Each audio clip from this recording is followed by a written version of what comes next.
പ്രിയപ്പെട്ടവരെ, ഈ പുതുവർഷ ദിനത്തിൽ ഒരു പുതിയ സന്ദേശവുമായി ഞാൻ നിങ്ങളുടെ ഇടയ്ക്കിലേക്ക് വന്നിരിക്കുകയാണ്. എന്നെ കേൾക്കുന്ന നിങ്ങളെല്ലാവരെയും ഞാൻ സ്വാഗതം ചെയ്യുന്നു. നിങ്ങൾക്കെല്ലാവർക്കും വേണ്ടി ഞാൻ കൃത്യമായിട്ട് പ്രാർത്ഥിക്കുന്നു. ദൈവത്തിൻ്റെ വചനം പറയുന്നു, വിശുദ്ധ മത്തായിയുടെ സുവിശേഷം 16-ാം അധ്യായം 26-ാം വാക്യം, വിശുദ്ധ മാർക്കോസിൻ്റെ സുവിശേഷം 8-ാം അധ്യായം 36-ാം വാക്യം, ഒരുവൻ ലോകം മുഴുവൻ നേടിയാലും തൻ്റെ ആത്മാവിനെ നഷ്ടമാക്കിയാൽ അവന് എന്തു പ്രയോജനം എന്ന്. ദൈവം നമ്മളോട് ചോദിക്കുന്നു, നിൻ്റെ ആത്മാവിനെ നീ നഷ്ടമാക്കിക്കൊണ്ട് ഈ ലോകം മുഴുവൻ നേടിയാൽ നിനക്ക് എന്താണ് നേട്ടമെന്ന്. ദൈവം ഈ ലോകം മുഴുവൻ്റെ വിലയേക്കാൾ ഒരാത്മാവിന് കൂടുതൽ വില കൽപ്പിക്കുന്നു എന്നാണല്ലോ അതിൽ നിന്ന് നമ്മൾ മനസ്സിലാക്കേണ്ടത്. ദൈവം ആഗ്രഹിക്കുന്നത് ഒരുവൻ്റെ പോലും ആത്മാവ് നശിച്ചു പോകാൻ പാടില്ല എന്നാണ്. എല്ലാവരുടെയും ആത്മാവ് രക്ഷപ്പെടണം എന്നാണല്ലോ. ദൈവം തൻ്റെ പുത്രനെ ലോകത്തിലേക്ക് അയച്ചത് ലോകത്തെ ശിക്ഷയ്ക്ക് വിധിക്കാനായിരുന്നില്ല, അവൻ വഴി ലോകം രക്ഷ പ്രാപിക്കുവാനാണ്.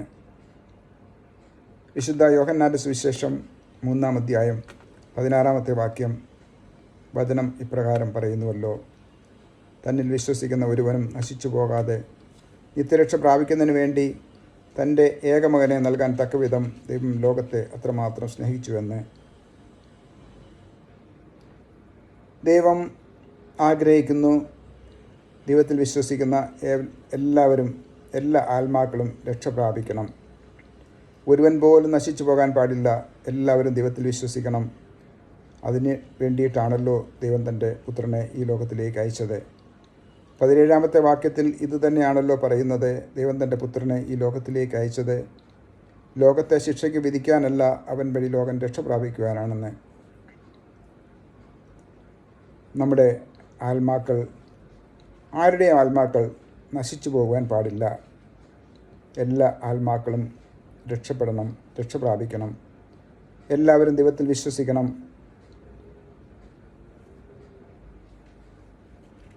ആത്മാക്കൾക്ക് വേണ്ടി നമുക്ക് പ്രാർത്ഥിക്കാം. അവിടുന്ന് ഒരു ഉപമ നമ്മളോട് പറയുന്നുണ്ട്. വിശുദ്ധ ലൂക്കായുടെ സുവിശേഷം 12-ാമത്തെ അധ്യായം 13-ാമത്തെ വാക്യത്തിൽ ഭോഷനായ ധനികൻ്റെ ഉപമ. ഒരു ധനികന് ധാരാളം കൃഷിസ്ഥലമുണ്ടായിരുന്നു. അവന് ധാരാളം വിളവ് ലഭിച്ചു. വിളവ് ലഭിച്ചപ്പോൾ അവൻ ഇങ്ങനെ ചിന്തിച്ചു, ഇതെല്ലാം ശേഖരിക്കാൻ എനിക്ക് സ്ഥലമില്ലല്ലോ. അവൻ മനസ്സിലിങ്ങനെ പറഞ്ഞു, ഞാൻ എൻ്റെ അറപ്പുരകൾ പൊളിച്ചു പണിയും, ഇതെല്ലാം ഞാൻ ശേഖരിക്കും. എന്നിട്ട് അവൻ തൻ്റെ ആത്മാവിനോട് പറഞ്ഞു, ആത്മാവേ, അനേക വർഷത്തേക്ക് വേണ്ട വിഭവങ്ങൾ നിനക്കായി സംഭരിക്കപ്പെട്ടിരിക്കുന്നു.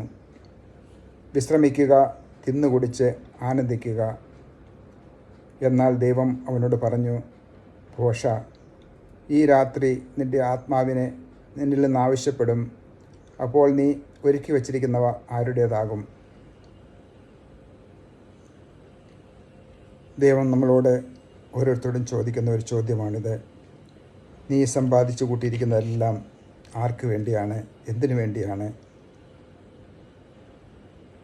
ആത്മാവ് മാത്രം രക്ഷപ്പെടുക എന്നാണല്ലോ ദൈവത്തിൻ്റെ ഇഷ്ടം.